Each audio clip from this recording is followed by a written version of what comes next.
நமச்சிவாயம் வாழ்க, நாதன் தாழ் வாழ்க. கடவுள் அனுகிரக நேயர்கள் அனைவருக்கும் இனிய வணக்கம். வாழ்க வளமுடன். நான் உங்கள் ஜோதிடர் விஷால் விவர்தன் பேசுகிறேங்க. நம்முடைய கடவுள் அணுகு சேனலில் நிறைய பயனுள்ள ஜோதிட தகவல்களை தொடர்ச்சியாக கொடுத்து வந்துகிட்டே இருக்கிறேன். பிளேலிஸ்ட் சென்று பாருங்கள். ஜோதிடர் விஷால் விவர்தன் அப்படின்ட்டு என்னுடைய 750க்கும் மேற்பட்ட ஜோதிட வீடியோக்கள், நியூமராலஜி சம்பந்தமான வீடியோக்கள், திருமண பொருத்தம், அரசியல் பிரபலங்கள், இவங்களுடைய ஜாதக ஆய்வுகள், இது போன்று நிறைய இருக்கும். அதை பார்த்து பயன்பெறுங்க.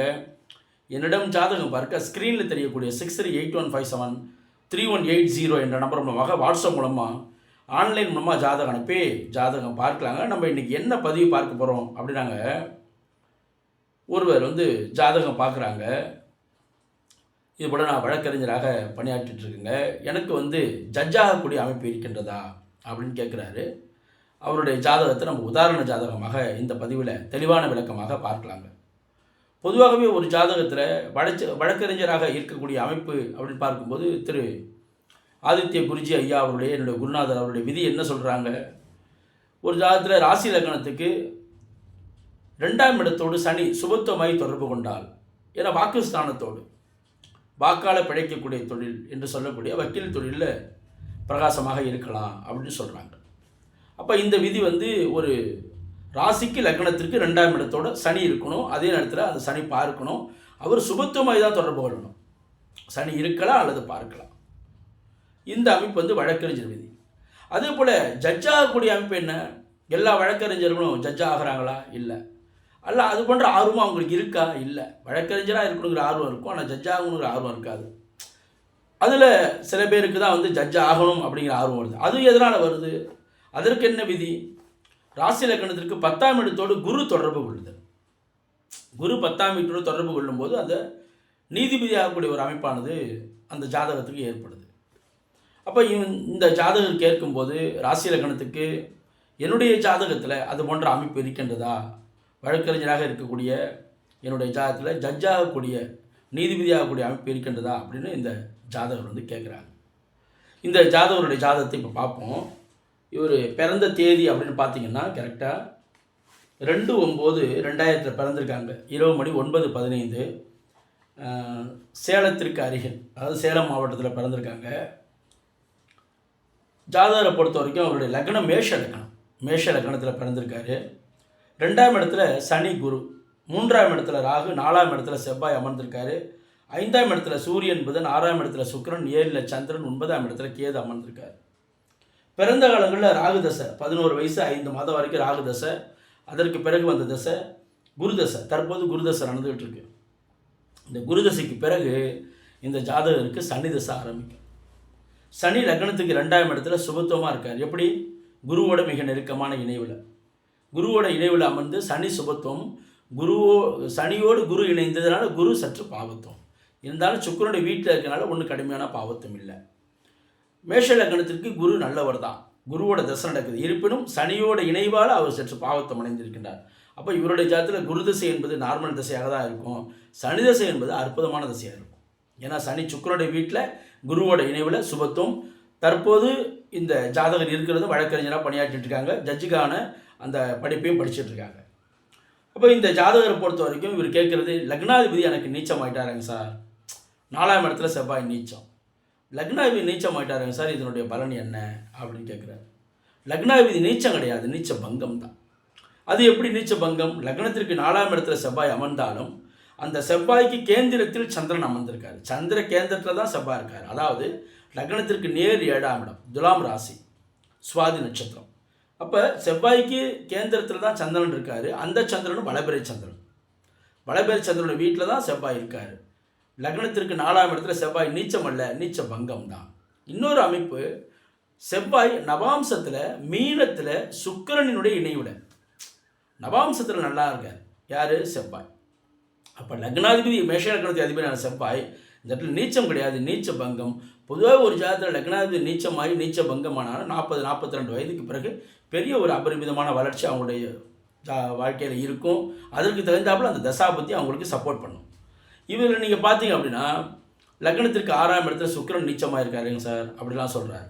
சுக்கிரன் இங்கே நீச்சம் கிடையாது, குருவோட பரிபூர்ண பார்வை அங்கே இருக்குது. 2ஆம் இடத்துல அமர்ந்த குருவினுடைய பார்வை சுக்கிரனுக்கு கிடைக்கிறனால சுக்கிரன் இங்கே நீச்சம் கிடையாது, நீச்ச பலனை அவர் அடையவில்லை. அவர் சுபத்துவமாக இருக்கின்றார் அடிப்படையில் சுக்கிரனுடைய காரகத்துவம் முழுமையாக கிடைக்கும். நல்ல திருமணம், மன வாழ்க்கை அனைத்தும் நிச்சயமாக கிடைக்கும். சுக்கிரன் சுபத்துவமாக இருப்பதால் லக்னத்திற்கு 6ஆம் இடத்துல சுக்கிரன் இருக்கார். பொதுவாக சுக்கிரனுக்கு 3-8 தான் கடுமையான மறைவு, 6ஆம் இடம் மறைவு அல்ல. அப்போ குருவோட பார்வை சுக்கிரனுக்கு கிடைக்கிறதுனால இங்கே சுக்கிரன் வந்து நன்றாகத்தான் இருக்கின்றார் அப்படின்னு நம்ம சொல்கிறோம். லக்னத்திற்கு நேர் 7ஆம் இடத்துல வளபிறை சந்திரனாவோடு லக்னத்தையும் தொடர்பு கொள்கிறார். இப்போ இந்த ஜாதகத்தை பொறுத்த வரைக்கும் இவர் வழக்கறிஞராக இருக்கிறேன், நான் வந்து ஜட்ஜாக கூடிய. அப்போ என்ன விதி இங்கே வருது? லக்னத்திற்கு 10 குடையவனாகவே சனி வரார். மேஷ லக்னத்திற்கு 10ஆம் அதிபதி, 11க்கும் 10க்கும் உடையவர் யார்? சனி பகவான். லக்னத்திற்கு 10ஆம் அதிபதியாக வந்து லக்னத்திற்கு 2ஆம் இடத்துல குருவோட இணைவில் சனி சுபத்துவமாக இருக்கார். ராசி லக்னத்திற்கு 2 10ஆம் இடங்களோடு சனி தொடர்பு கொள்கிறார். லக்னத்திற்கு 10ஆம் அதிபதியாக வந்து லக்னத்திற்கு 2ஆம் இடத்துல அமர்ந்த சனி குருவோட இணைவில் சுபத்துவம் பெற்று ராசிக்கு 2ஆம் இடத்தையும் பார்க்குறார். துலாம் ராசி ராசிக்கு 2ஆம் இடத்தையும் சனி சுபத்துவமாய் தொடர்பு கொள்கிறார். அப்போ இந்த அமைப்பில் ராசிக்கு 2ஆம் இடத்தையும் சனி பார்க்கின்றார், லக்னத்திற்கு 2ஆம் இடத்திலும் சனி இருக்கின்றார். லக்னத்திற்கு 10ஆம் அதிபதியாக சனி வந்து 2ஆம் இடத்தில் இருக்கின்றார், ஜீவனாதிபதியாக வரார். அப்போ அதிலே ஜீவனம் பண்ணுறார். இன்னொரு பாயிண்ட், ஜட்ஜ் ஆகலாமா? ராசி லக்னத்திற்கு 10ஆம் இடத்தை குரு தொடர்பு கொள்ளணும். லக்னத்திற்கு 10ஆம் இடத்தை தன்னுடைய 9ஆம் பார்வையால் குரு தொடர்பு கொள்கிறாரு. லக்னத்திற்கு மேஷ லக்னத்திற்கு 10ஆம் இடம் எது? அந்த மகர வீடு. அந்த மகர வீட்டை குரு தன்னுடைய 9ஆம் பார்வையால் பார்க்கின்றார். அப்போ இந்த இடத்துல லக்னத்திற்கு 10ஆம் இடத்தை குரு தொடர்பு கொள்கின்றார் என்ற அடிப்படையில் ஜட்ஜாகக்கூடிய அமைப்பானது இந்த ஜாதகத்தில் தெளிவாக இருக்கின்றது. சரிங்க சார், இது போன்ற இப்போ இதற்கு முன்பு நடந்த ஒரு எக்ஸாமில் கூட அவர் வந்து ப்ரிலிமினரி மெயின்ஸ்லாம் கிளியர் பண்ணுறாரு. ஆனால் இன்டர்வியூ சார்ந்த விஷயங்களில் அவருடைய குடும்ப சூழ்நிலை காரணமாக அதை அட்டன் பண்ண இயலவில்லை அப்படின்னு சொல்கிறார். அதே நேரத்தில் அடுத்தவருடைய எக்ஸாமில் அதனால் பெரிய அளவில் கூட நீங்கள் வரலாம். இந்த இது போன்ற இல்லாமல் இதை விட சார்ந்த உயர்ந்த நிலையில் கூட இதே துறையில் அந்த உயர்ந்த அமைப்பில் கூட நீங்கள் வரலாம் அப்படின்னு நம்ம சொல்கிறோம். என்ன காரணம்?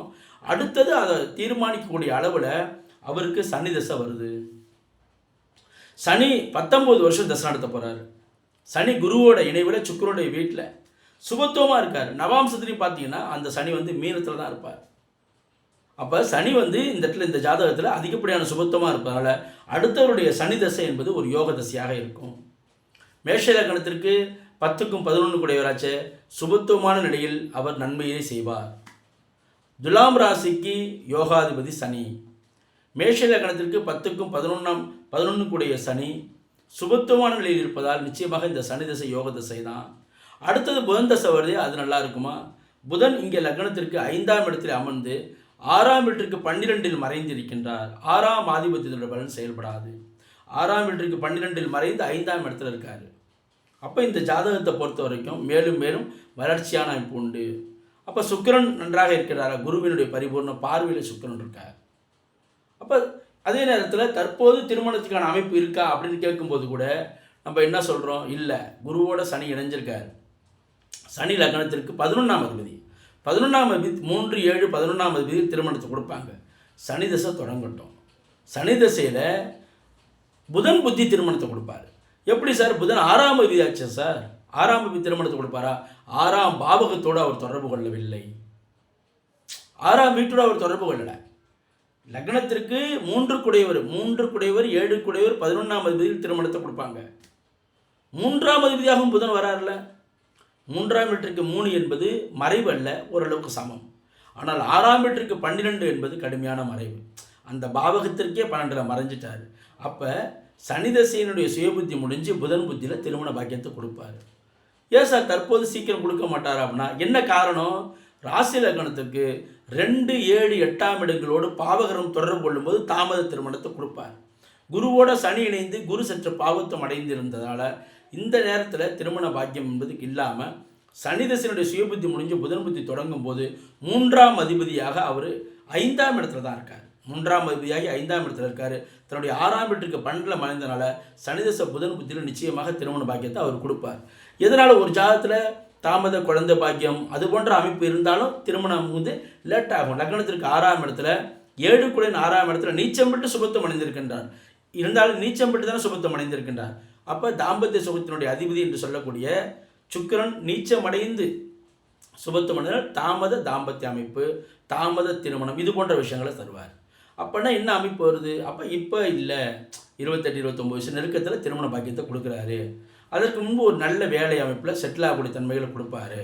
பொருளாதார உயர்வு நிச்சயமாக இருக்கும். படிப்படியான உயர்வானது இந்த ஜாதகத்தில் இருக்குது. லக்னாதிபதி நீச்ச பங்கமானதுனால படிப்படியான உயர்வானது இருக்கும். 42 43 வயசுக்கு பிறகு பெரிய ஒரு வளர்ச்சியான ஜாதகம் அப்படிங்கிறது இந்த ஜாதகத்தினுடைய தன்மையை நம்ம இந்த ஜாதகத்துக்கு சொல்கிறோம். அப்போ ஜட்ஜ் ஆகணும் அப்படின்னா என்ன விதி? லக்னத்திற்கு ராசிக்கு 10ஆம் இடத்தோடு குரு தொடர்பு கொள்கிறாரா? வக்கீல் ஆகணும்னா என்ன விதி? சனி சுபத்துவமாக இருக்காரா? இது போன்ற அமைப்பு இருக்கும்போது அவங்க இந்த தொழிலில் பிரகாசமாக ஜொலிக்கலாம். அதுலேயும் என்ன பாயிண்ட்டு, நான் என்ன சொல்கிறேன் உங்கள்கிட்ட, லக்னத்துக்கு 2ஆம் இடத்துல அமர்ந்த குரு 8ஆம் இடத்தை பார்க்குறாரு. உங்களுடைய ஊரில் பணியாற்றாதீங்க. இல்லை சார், இப்போ சில மாதங்கள் நான் டெல்லிக்கு போயிட்டு வந்தேன், அங்கே உள்ள நீதிமன்றத்துக்கு போயிட்டு வந்தேன் அப்படின்னு சொல்கிறாரு. அதுதான் நான் சொல்கிறேன். நீங்கள் பெரும்பாலும் உங்களுடைய ஊரில் பணியாற்றாமல் உங்கள் ஊரை விட்டு ஒன்று வெளி மாநிலமோ அல்லது ஒரு 300-400 கிலோமீட்டருக்கு தூரத்தில் உள்ள பெருநகரங்களில் பணியாற்றுங்க அப்படின்னு நம்ம சொல்கிறோம். என்ன காரணம் அதை நம்ம சொல்கிறோம்? லக்னத்துக்கு 2ஆம் இடத்தில் அமர்ந்த குரு 8ஆம் இடம் சுபத்துவம் அடைகின்றது. 12ஆம் இடத்தை சுக்கிரன் பார்க்கின்றார். 8 12 சுபத்துவம் அடைகின்றதால சற்று வெளியிடத்தை நோக்கி நகரும் போது நிச்சயமாக நமக்கு ஒரு நல்ல பலனானது இருக்கும் அப்படின்னு சொல்லி இந்த ஜாதகத்துக்கு நம்ம பலன் சொன்னோம். இது போன்ற இன்னும் நிறைய உதாரண ஜாதக விளக்கங்களை பார்க்கலாம், ஜோதிட தகவல்களை பார்க்கலாங்க. நன்றி, வணக்கம். வாழ்க வளமுடன், வாழ்க வையகம், வாழ்க பிரபஞ்சம்.